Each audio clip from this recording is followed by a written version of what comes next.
देखिए जो आपने अ, वकील हसन के ताल्लुक से बात की है उनके मकान को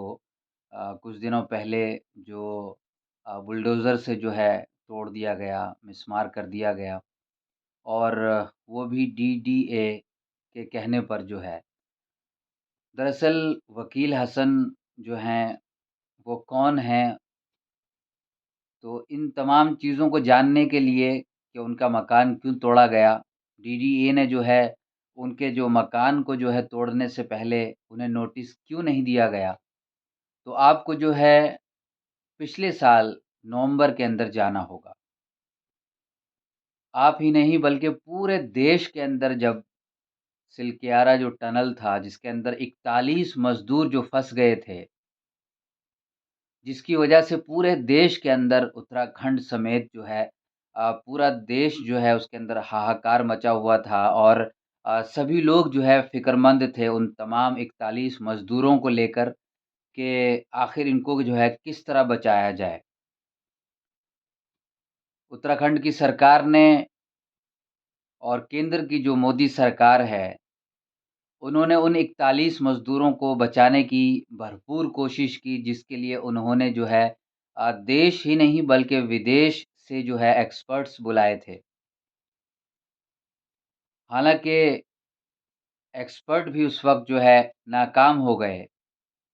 और जब कोई रास्ता नज़र नहीं आ रहा था, उस दौरान एक ऐसा शख़्स,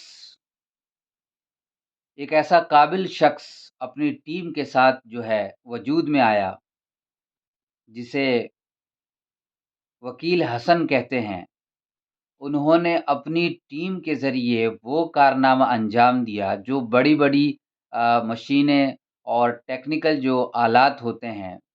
वो तमाम के तमाम फ़ेल हो गए। वकील हसन ने जो है उन 41 मज़दूरों को बिल्कुल सुरक्षित तरीके से जो है उस टनल से बाहर निकाला और उन्हें किसी भी तरह से जो है ख़राश तक नहीं आने दी और उसके लिए उन्होंने एक देसी तरीका अपनाया था।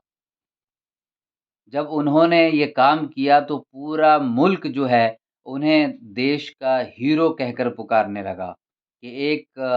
देसी अंदाज़ में एक शख़्स ने जो है अपनी टीम के ज़रिए 41 मज़दूरों की जान बचाई, उनकी जान को सुरक्षा प्रदान की, इसलिए हम इन्हें जो है कौमी हीरो मानते हैं। बजाए इसके कि उस कौमी हीरो का सम्मान होना चाहिए था, उनका एज़ाज़ होना चाहिए था, उनकी गाथाएँ सुनी और सुनाई जानी चाहिए थीं। कुछ ही अरसा गुज़रा कि उन्हें एज़ाज़ और सम्मान तो नहीं मिला, लेकिन उन्हें मुसीबत और तकलीफ़ों का सामना करना पड़ा। जब डीडीए ने जो है उनके दहली के अंदर मकान को मौजूद जो उनका मकान था उसे ढा दिया, बुलडोज़र से मिस्मार कर दिया, ये कहते हुए कि उनका मकान जो है वो नाजायज़ कब्ज़े पर बना हुआ है। आखिर क्या वजह है कि डीडीए को जो उनका पड़ोस का मकान है गोयल साहब का या उसके पड़ोस का दूसरा जो मकान है, उसके अतराफ़ के उसके आस-पड़ोस के जो दूसरे मकान हैं वो नाजायज़ कब्ज़े वाले क्यों नज़र नहीं आए? उन्होंने जो है वकील हसन के ही मकान को क्यों निशाना बनाया?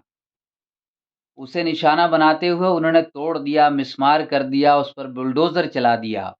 और यहाँ तक कि उनके जो बच्चे और उनके परिवार वाले जो हैं, वो तो यहाँ तक कह रहे हैं, उनकी जो बेगम है, वो कह रही हैं कि उस दौरान जब डीडीए ने जो है अपना बुलडोज़र चलाया, उस दौरान हम घर में नहीं थे। हमारे बच्चे थे, उनके साथ ज़्यादती की गई, मार-पीट तक की गई। तो ये कौमी हीरो का एक सम्मान है। ये उसका एज़ाज़ है कि उसके आप मकान को जो है नाजायज़ कब्ज़ा बताकर ढा दें, तोड़ दें, मिस्मार कर दें, मुनहदिम कर दें। मैं ये समझता हूँ कि ये किसी भी कौम के हीरो का, देश के नायक का ये अपमान है। उसके बाद जब ये मामला मीडिया के अंदर आया तो वहाँ के मुख्यमंत्री ने और वज़ीर-ए-आज़म ने, वहाँ के एमपी, एमएलएज़ ने उन्हें भरोसा दिलाया कि कोई नहीं हम आपको जो है मुख्यमंत्री और प्रधानमंत्री की तरफ से जो पीएम आवास योजना उसके थ्रू जो है हम आपको घर देंगे। उस ऐलान के बावजूद जो है ना उन्हें घर मिल पाया, ना बसेरा मिल पाया, ना कोई पनाहगाह मिल पाई, यहाँ तक कि उनके बच्चे झोपड़ी की शक्ल में जो है आज ज़िंदगी गुज़ारने पर मजबूर हैं। ये क्या हो रहा है हमारे देश के अंदर?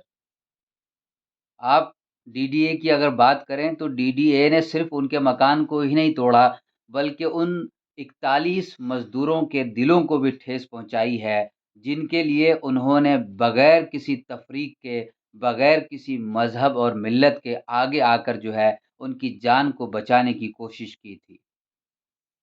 उन्होंने अपनी महारत का जो है लोहा मनवाया, लेकिन अफ़सोस होता है कि डीडीए ने जो उनके ऊपर ज़्यादती की, वहाँ की जो सरकार ने ज़्यादती की है और इस मौसम में ख़ास तौर पर जो सर्द मौसम है, इस दौरान जो है वो झुग्गी और झोपड़ी के अंदर रहने पर मजबूर हो गए हैं। ऐसा क्यों है? क्या वजह है कि आए दिन जो है डीडीए के जो नाजायज़ कब्ज़े को तोड़ने की बात आती है सामने, वो अक़लियतों के साथ, अल्पसंख्यकों के साथ या मुसलमानों के साथ ही क्यों होता है? आपको याद होगा कि कुछ दिनों पहले डीडीए ने जो है दिल्ली के अंदर मेहरौली बाग के अंदर जो है 600 साल पुरानी एक मस्जिद को शहीद कर दिया और उसके साथ जो है एक मदरसे को भी तोड़ दिया।